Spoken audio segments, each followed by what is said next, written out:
All right. I feel like today I've just been starting off these interviews laughing or smiling at least, but we're here again for a Fashionable Frequency interview. We're here with Mars Togaia, real airy R&B singer, and we are so welcome to have you. How are you doing today? I'm doing amazing. I'm happy to be here. No, absolutely, absolutely. So, what were you getting into prior to popping out over here to the South Side? I was having a chill day, honestly. I'm off today, which is great. And I've really just been preparing for the studio after this, for some songs I'm working on. Okay. Ooh, new music. We love it. New music, yeah. We love it. We love it. Oh, man. I know, granted, you said you're popping out to the studio. What's something new that you've been cooking up that, like, you can't wait for the streets to hear? I'm dropping an EP. Oh! This year, and so I'm really excited about that. It has, I don't know, I got 5 songs on it. It's your work. You tell me what you want to tell. Yeah, so I've been cooking up those songs. It should be out this spring, and I'm really excited about it.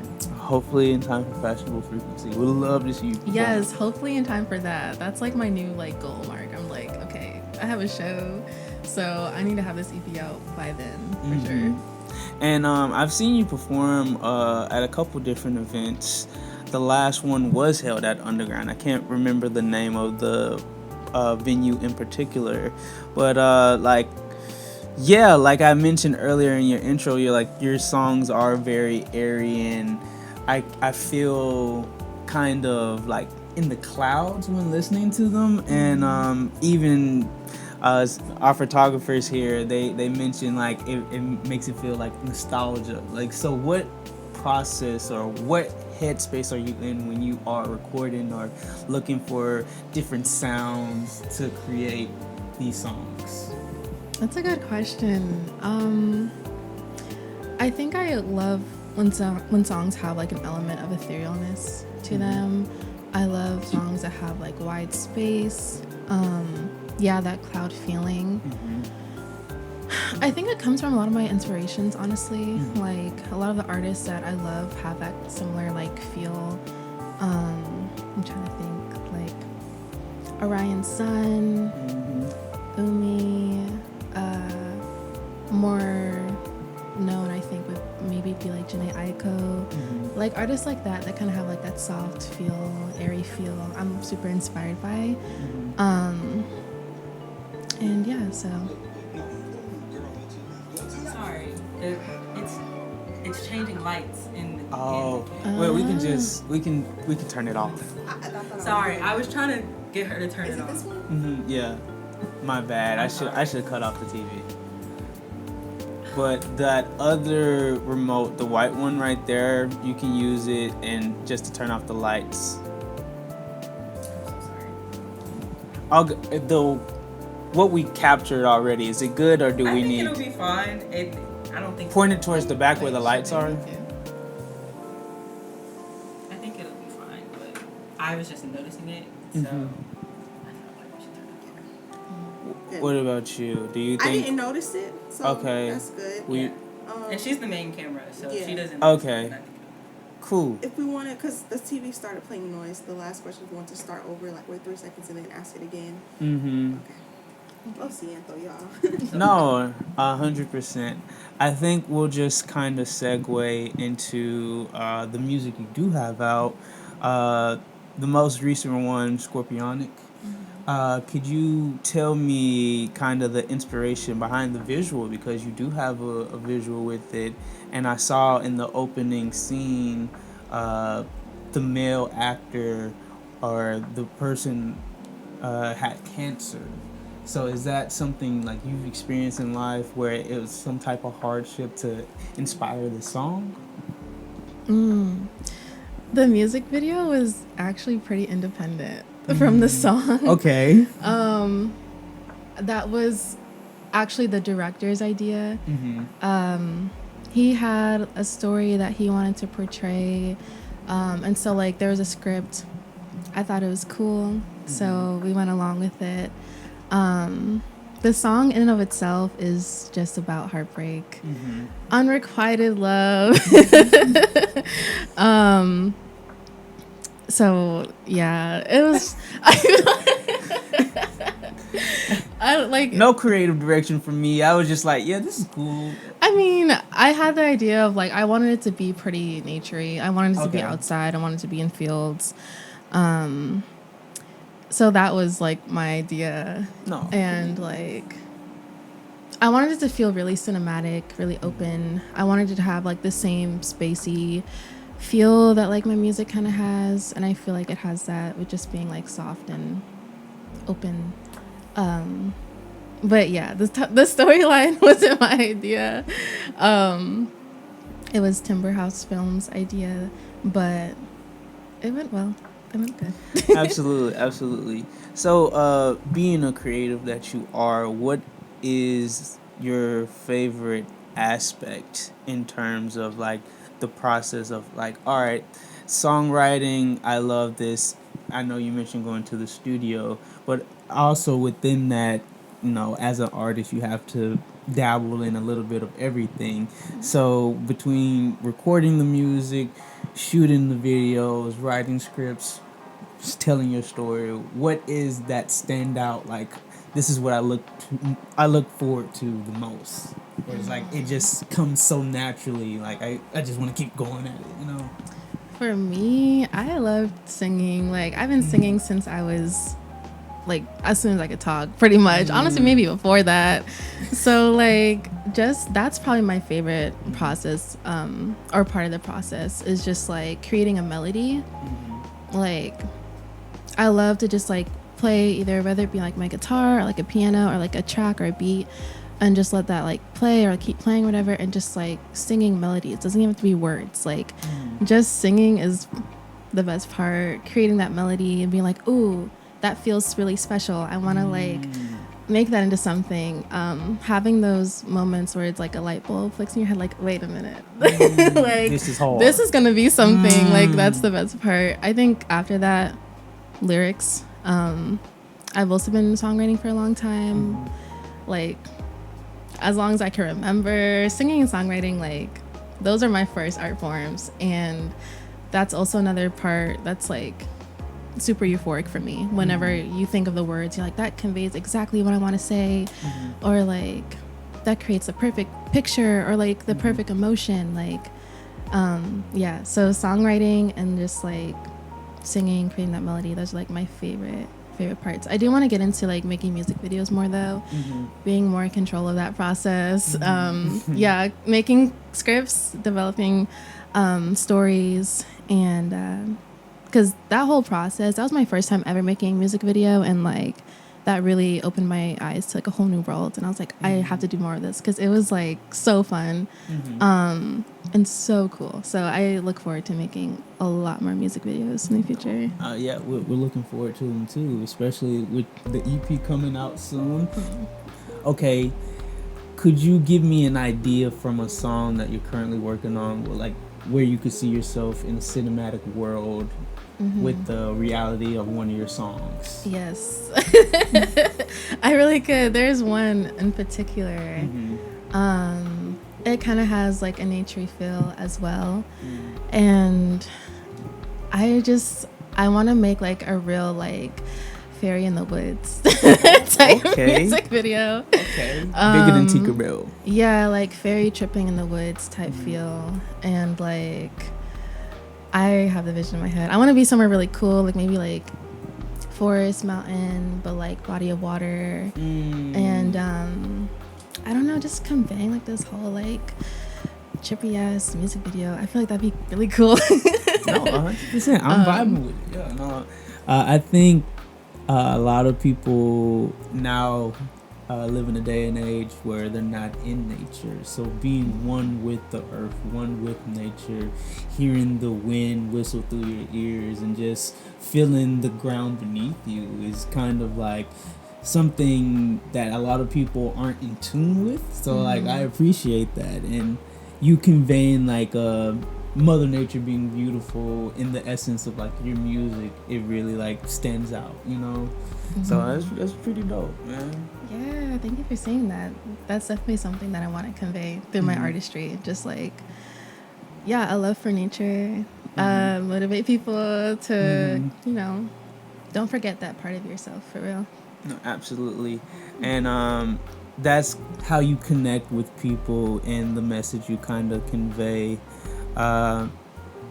With your music that you have out now, have any of your like supporters or fan base like reached out to you and say like, this has really inspired me, or this has really touched me, in the sense of like, when I heard your music, it just touched, like I felt this in my soul, you know? Yeah. How did that make you feel? It's kind of crazy. I thought that was the whole point, to connect with people. Right? Like, duh. But no, but every time it happens, I'm just like, damn, like, people are listening. All right. Yeah, especially at shows. That's why I love doing shows, because it's like, I don't know. Personally, it's like, I expect people to come out, but it's still just always like really surreal to see like, oh, people are actually coming out. And it's like people that I don't know, like people that just follow me, like, or listen to my music. Like the last show I did, it was really surprised me like how many people like came up to me afterwards. They're like, hey, like we never met before, but I just been listening to your music, and I saw you're having a show. I wanted to come out. I was like, what? Oh my god. Hollywood. Okay, we see you. And yeah, and they'll tell me that, you know, they really connected with a certain song, or like just the songs period. And that's just always a really surreal feeling, because like, you know, I was just once a girl in my bedroom, like playing guitar, you know what I mean? And I still am. So like whenever I do receive like feedback like that, it's just like, it makes it feel bigger than me. And also it's just really touching, because that's like the whole point of music. You know, you share music so that you can connect with people, and so that, you know, you can color their days, and so we can all connect with each other. That's just like art, you know. So yeah, very expressive and making community out of it, right? And like that's really the service that we want to provide as Fashionable Frequency, to collide those two worlds of fashion and music, because those are two outlets of arts, you know, where we see a lot of overlap in pop culture of it, where like, you know, you might see your favorite artist rocking a particular brand where it you know coincides with their brand. So like, yeah, that's the connection we're trying to make, especially like with the designers and our artists, you know, hopefully finding a middle ground where they can connect and collaborate on different projects wherever they see fit, you know. right. So it's pretty cool. Moving over to fashion, could you describe your outfit today? Oh my god, I'd love to, actually. This outfit is thrifted, like all of it. Okay. So I feel very like proud of it, because, you know, whenever you find like a good piece thrifting, you're just like, it just hits so different than when you just like go shopping and buy an outfit. No, absolutely. You'd be like, damn, I came up on this for like $4. Right? Because you never know what you're gonna come across when you go to a thrift store. And so when you find some heat, you're like, damn, I feel blessed. So No, literally, yeah. this is thrifted. I don't know where I got it from though. Oh, I do. I got this from Value Village. Kind of north though. I think this was in like Duluth area. Oh, she putting y'all on game too, giving y'all the location and everything. Okay, go ahead. I got family that lives up there, so I visited. Yeah, I think it's really dope. I love the patchwork. And then this is actually a scarf that I made into a top. I just like tied it around as a top. I got this from Florida. Can't remember the name of the thrift store though. This top, this skirt I got in New York. It was thrifted. I actually got from one of my favorite artists. She was having a stoop sale. Her name is Diana Lopez. And I bought this off her. It's also really dope. It goes all the way. It's like buttoned all the way up. And these shoes I also bought off her too in New York. They're cowboy boots. I don't know. I hope the camera got that, but Yeah. It's okay. We're gonna do another shout out. That's the whole fit. Okay, cool. Okay, and if you could describe your style in 3 words, what would it be? Comfy, eclectic, and sensual. I like it.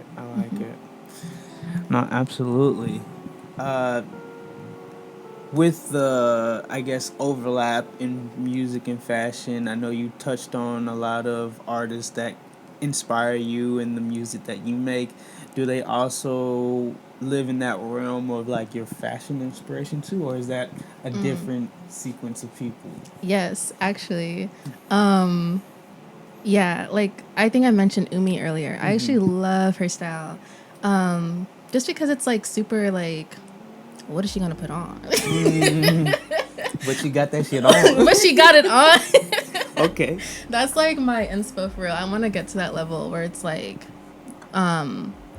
questionable, but it works really well. I love when people have really unique senses of style, where you can tell where it's like they're not following a trend, like they are the trend. I love that. Just like uniqueness, individuality, colors.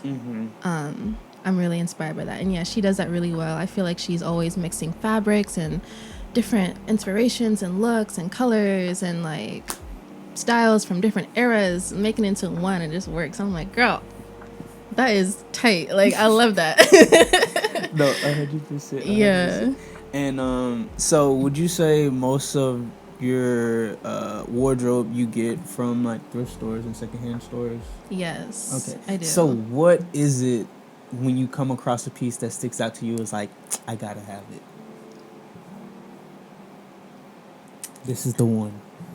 Ooh. If it don't look like nothing else. If I'm like, especially if it's kind of weird, I'm like, how am I gonna wear that? You know what I mean? You put a challenge on it. Yeah. Okay. Yeah. Like if you know that like this isn't something that another person would like pick up because maybe they second guessed it, because it could be hard to style. Maybe it has like an interesting bold color. Even though I do love my neutrals, I'm trying to get into like more like bolder colors. So I'm trying to push myself to like actively look for bold colors and pick them out. But yeah, I would say if it's like really interesting, really unique, like don't know what exactly I would do with it, but something about it is like really cool, then I'll probably get it. Okay, for sure. I feel that to some degree is like when I come across different things that I'm like, I don't see anybody else wearing it, but I don't know if I wear it. I kind of take it still, but I might put it underneath the needle to see if I can make my own thing with it. Yeah. Especially just depending on how it fits me. You know what Yeah. I'm saying? Because that's super important. How the clothes drape on you. Especially when thrifting, because you're like, sometimes the sizes just don't really. Yeah, I'd be like, I don't know who the hell wore this. Right? For No, real. 100%. Oh man, so we have new music coming up in the springtime. No set date. Are you focusing on anything else? Like, how are you like self-care and all? You know what I'm saying? Like mentally, are you good? Yes, I have a very solid like self-care regimen, I guess. Please share it with the people. Yeah, so I'm really big into meditation. I try to meditate every morning. And that can be like either like sitting down meditation, or it can be walking meditation. Sometimes I do meditation with the sound bowls, or playing guitar. You can meditate with instruments, but I try to do like some form of meditation every day. I also am really into yoga, so I have a really what's the word? I focus on my yoga practice a lot, so I try to do that multiple times a week. That really helps with my self-care. And then those are like my mains, and journaling. Yeah, I gotta get those thoughts out. No, 100%. I've tried to get in the habit. Not try. I am in the habit of like journaling every morning just to get my day started. and then taking a quick beat before I go to sleep to remind myself of what it needs to get accomplished tomorrow. Yes, that sounds really good too. So that when you wake up, you're just like, all right, I know what to do. Yeah, no, 100%. Because if you just have time on your hands, you'll get lost in it, you know? Yeah. And it is really quick, especially with, like, I guess social media and stuff. Like, you can get warped in. You can get sucked in. For real. No, 100%. I'll also say gratitude list. That's like a very important practice for me. Yeah, I think everybody should implement that into like their daily lives, you know, because you take a lot of shit for granted. You really do. You really do, especially when you get in that mindset. Like maybe you weren't having like the best day and you're like kind of feeling down or whatever. It's really easy to get in a loop of like all the shit that goes wrong. But I don't know, like every morning just like being like, I'm grateful for, and like it can be like the littlest things, like, you know, oh my god, the sun is shining on me. Like it sounds so little and like silly, but over time it does like help. No, absolutely. And we're grateful that you sat down with us and being a part of Fashionable Frequency, and can't wait for you to perform and drop those songs. Oh my gosh. Any last minute comments or advice to the people? Last minute comments or advice? I hope that you guys are just treating yourself well with love and kindness, being easy on yourself, resting. A lot of y'all work too much, and I get it. This is the world we live in. But I just hope that, you know, everyone's carving out time to just do the things that you love. Be nice to yourself. Spend time with people you love as well. Eat good. Never sacrifice that. And stream smaller artists. That's all. Show love to everybody, even the small guy. Yeah. Again, we appreciate you, and we'll see you April 5th. See ya. Peace.